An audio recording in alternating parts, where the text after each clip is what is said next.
same version. And also, I started my timer. Oops. Yeah, but that's it. Let's get this rolling, and I'll explain the rest as we go along.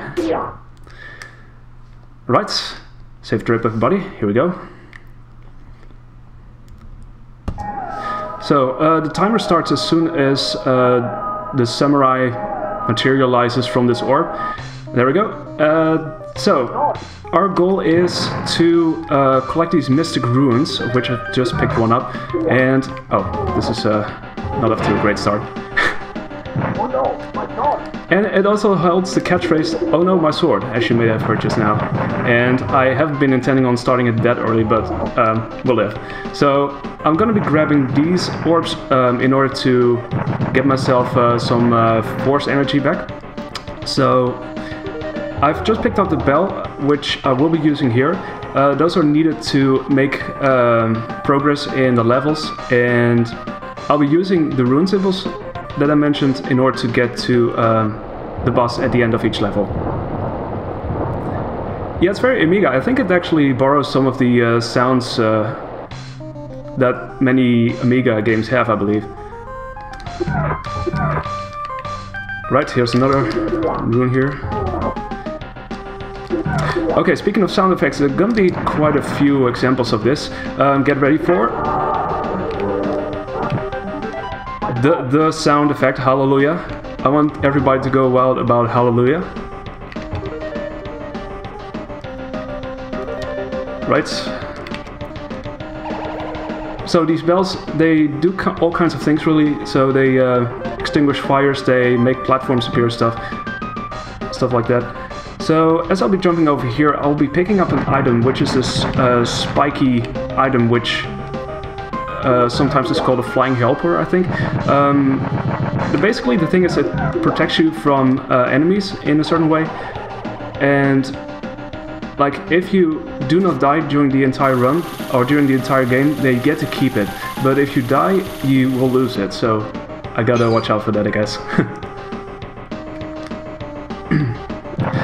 And yes, people have noticed this is in fact a game that has been played on Tuso Grande, which has been sort of my rediscovery with this game. Or rather, I should say, it has inspired me to pick this up as a speedrun. I have played this back in the day. I used to rent it, so yeah. So now we encountered the first boss, which is a double-headed dragon. But we only have to focus on one of the heads, which is basically the blue head, since we are able to block its fire damage. So I do try to stay close to it without taking too many hits. I'm not sure if it's going terribly well. There we go. A few more hits. Gotta stay to this side, so hopefully I'll be able to land a few hits here. Okay, this might take a little while. I hope I survived this, so it's gonna be briefly clutch, I guess. Oh, wow. This is not going terribly well. I can't hope I survive this, so I have to be very careful. Oh.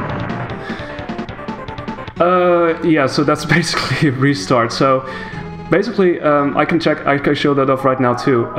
Basically what happens is if you die, you get sent back to the latest warp pod that you have been saving. So basically those serve as checkpoints really.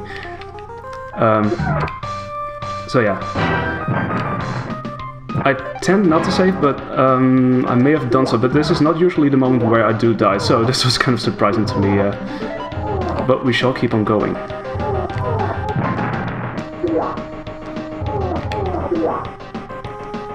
Okay, it's not the end. Certainly not the end, I guess. Normally speaking, if I don't die, I might be able to get it in under under 90 minutes, basically. And otherwise, it might still be sub 20. So we shall see how it goes. Luckily, this level is not terribly long, but we do have to pick up all of these items up again. Okay, just so we don't repeat the same mistake again, I'm going to save over there. Let's see, here we go.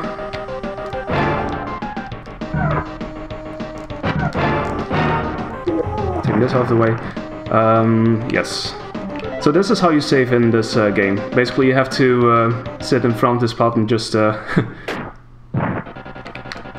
yeah, it takes away some of the force power. So basically, this game has two bars. The one is the life bar, so as soon as the life bar runs out, it will refill it with energy from the force bar. So, which means you lose your sword. So if you do lose your life afterwards, that's when you really actually die, as you may have seen just now.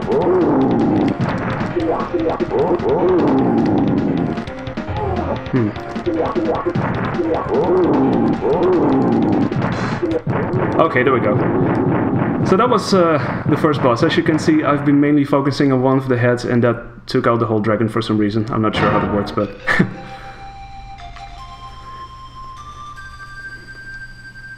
Alright, so here we go. We are on to the Time Express. We are going into the future.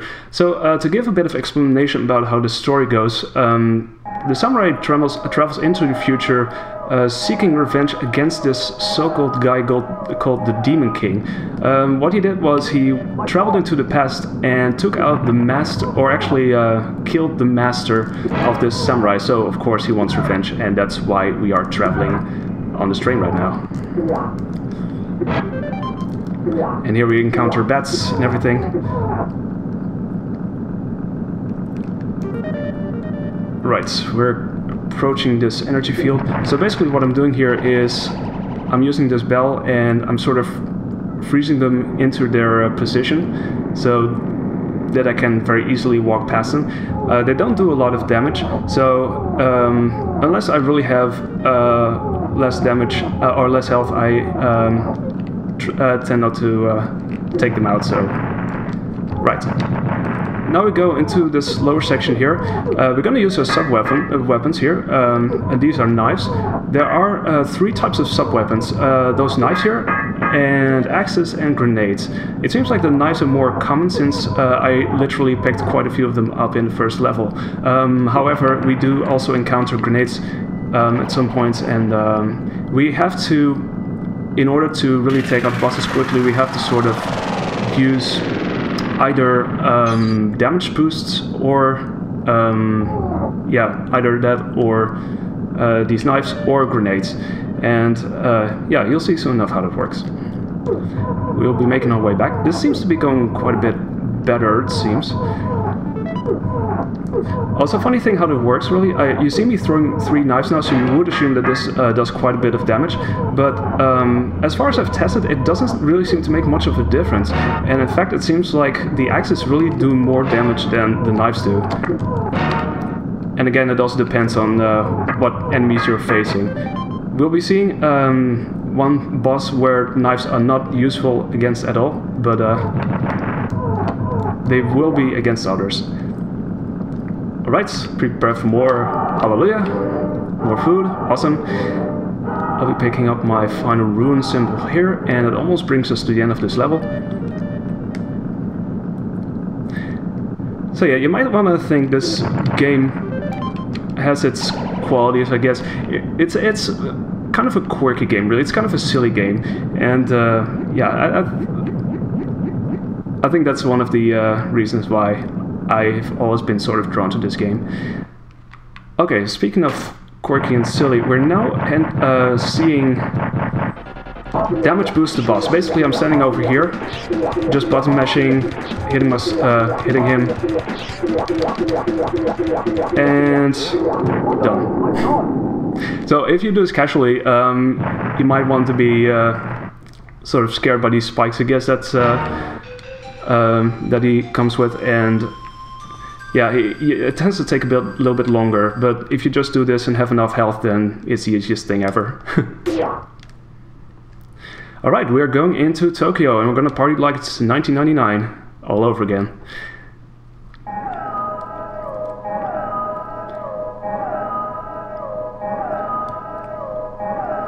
So this level is shaped a little bit differently. It's more like, I would say, a square-like shape, as opposed to the previous 2 levels, and it seems like it's a bit more exploratory. It offers a bit more room for exploration, in that you really don't have to find the rune symbols in one specific order. So you can just walk around and try to figure out and see if, where they are lying and so on. But there is one route through this that seems to be the fastest way, and that is the one I'm currently doing. Yeah, it doesn't look too far of 1999, I guess. I mean, back then, of course, it was still the future, because this game is from, I think, 1992, although the earlier versions have been released earlier than that, since that's Commodore and stuff and Amiga. But yeah. Why was time travel available during feudal Japan? Yeah, good question. Okay, it seems like I have got quite a bit of health still. Normally speaking, this is the part where I do lose my sword, and we get to hear that lovely catchphrase again, which I hope everybody will remember till the end of time. But it might have to wait as well. Okay, we're gonna get up here. Hopefully do this a little bit fast. Yes, there we go. So, this might be the moment to talk about the tool-assisted run of this, which does things like this really fast. So, the tool-assisted run of this clocks in at around 15 minutes 10 seconds, I believe. So, yeah, you can imagine the current record stands at 17 minutes 28 seconds, and... Oh no, my God! Well, this is not going to be the record, of course, but... But yeah, the current record stands at 17 minutes and 28 seconds, so that's quite a bit. There's still some time that could be shaved off there. So the thing is, if I jump into those fires, I tend to lose a lot of health, so I try not to do that, and yeah, that is exactly what happened. It doesn't happen very often, I should say, but that's a part where I would say I've never seen this before, although that's actually a lie. Oh, are you kidding me? I'm doing this again. Luckily, we do have the Zorb, so we might be getting our sword back in the shortest amount of time. Also, we are actually getting close to the end of this level too. And also, we don't really need our sword for the boss fight, since we will be using just the knives. And it's gonna be another quick kill, so that might be amusing to watch. Powering through here. If you watch a test run of this, it's gonna be really amazing, because you see him just walk through here and he only has like the tiniest bar of health left. So yeah, that's, you see that and you think like, how does he do that? How does he do that? So I'm not sure what you would call this tentacle monster thing, but it is the boss we're encountering next, so... Right, standing over here. And there we go. So, normally speaking, if you would just use your sword, it tends to be quite a bit of a longer fight, and it tends to disappear and reappear down at the bottom floor, and it tends to charge towards you and back and stuff, so it tends to be quite a bit of a longer fight. So anyway, further into the future, into the time elevator. Kind of similarly structured in that I don't think you necessarily have to pick up all of the runes in the same order, but yeah. Okay, let's get through here.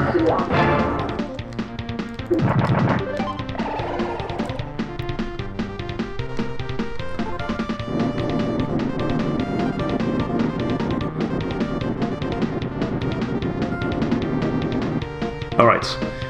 So, in this level what we try to do is we try to collect grenades. So, we will be using them against a boss, which is basically a large computer. You'll be seeing that soon enough, of course. Get up there.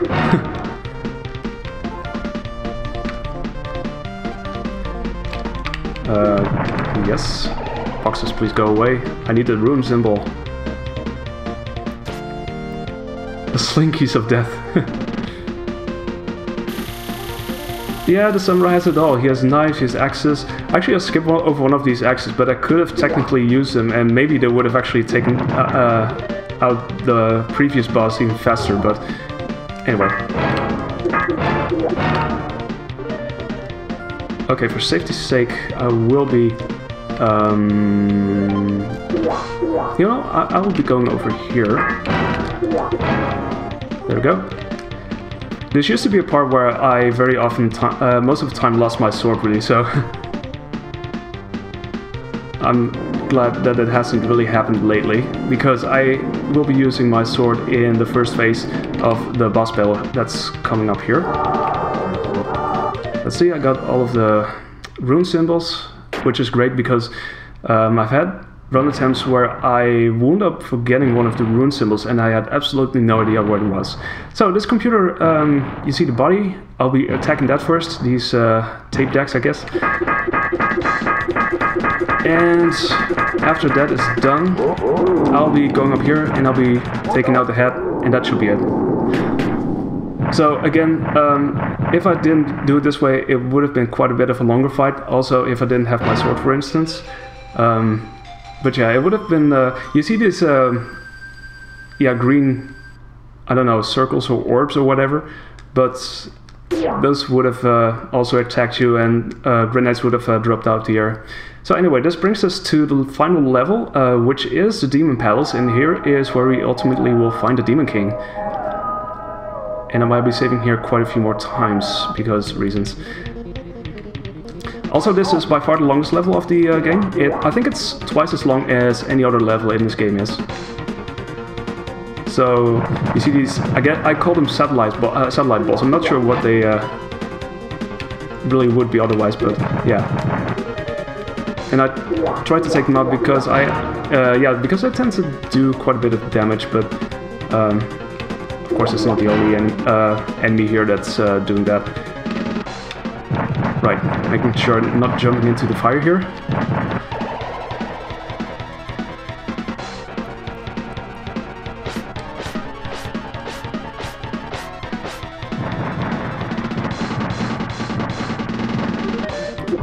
Alright, be seeing these guys that can be taken apart. Not to be sold separately, I guess. Or maybe they will be, I don't know. But we should be making it through here just fine.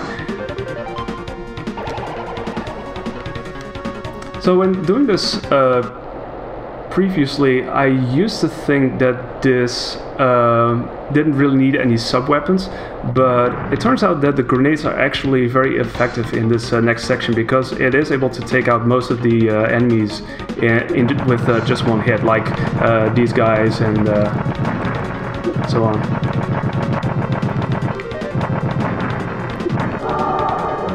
Treasure, not gonna pick that up. That's like the only thing we're not picking up in this game. It's nice for the score count, but we're not gonna use it otherwise. So what are these springs? Sure. Let's grab more food. Hallelujah, more food. Okay, so we're entering the palace, and this tends to be quite a bit of a tricky part of this, of this level really, because for speed reasons, I kind of want to keep my sword around, but it's not always the way it turns out to be. So what I will do is I will keep this orb here for the time being. I'll be hitting that as soon as I get back, so in case I lose my sword, I will have most likely enough force so that I can instantly get my sword back, and I'll be definitely needing that for the final boss. Yeah, it's probably borderline good. It's not terribly good, but it has its moments. Like I said, it's kind of quirky and silly, more like that. But that's also kind of the part of the kusoge, I guess, the more silly part, I guess.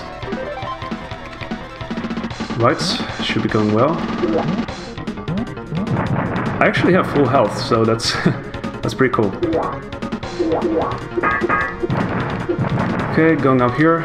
Gonna take out these kabuki guys, as I call them. Oh yeah, one thing I forgot was that I don't have that spike item around me anymore, because I did die quite a few times. But anyway, this is where I always feel like it's looking very good if I do have my sword with me, because we'll be making the final climb towards the Demon King's place. First we have to take a few steps here, activate a few stairs, and avoid a few kabuki enemies here. There we go. Food, you say? Yes. Alright. Even more of that over here. I'm going to be saving over here, just to be safe. Marathon safety there. Although this should be working out fine because I have all of my health and pretty much all of my force intact, so this has a good chance of surviving. So if you want to know what a Demon King looks like, look no further, because here we go. A face, 2 legs, that's it.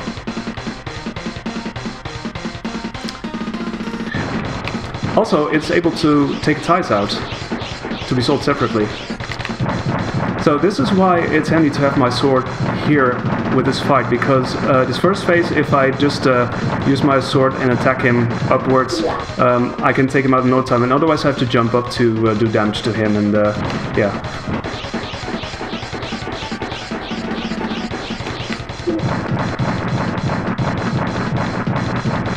And I just stand over here. And that's basically the end of the first phase. So there's one more phase, which involves me avoiding his eyeballs. And I just have to get up to his height and attack his head. And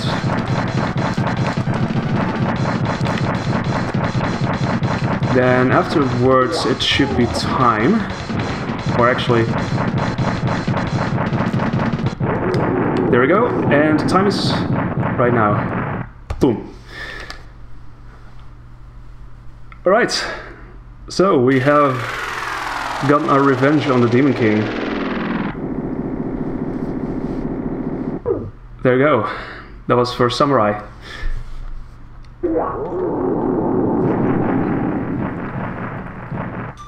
Okay, well, that estimate wasn't too bad, I guess.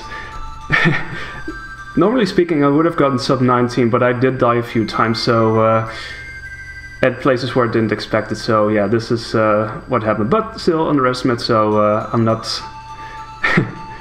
I'm kind of... yeah, this is pretty nice.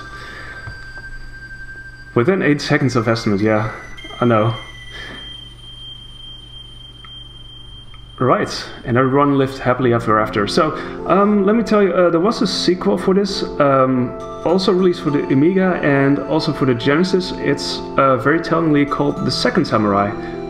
I've not actually played it myself, so I'd like to dive into that at some point. And yeah. Also, I'd like to do a few shoutouts because, well, two people actually. First of all, Giga Not a Behemoth 87, he made a tool sister run of this, and Wolfman 11983, who is the other person who speedruns this game, and without both of whom I wouldn't have been able to do this. So yeah, thanks to both. And that's all I have to say about First Samurai. So I will be switching over to Skulljagger, which is gonna be the second game. So yeah, let's do that.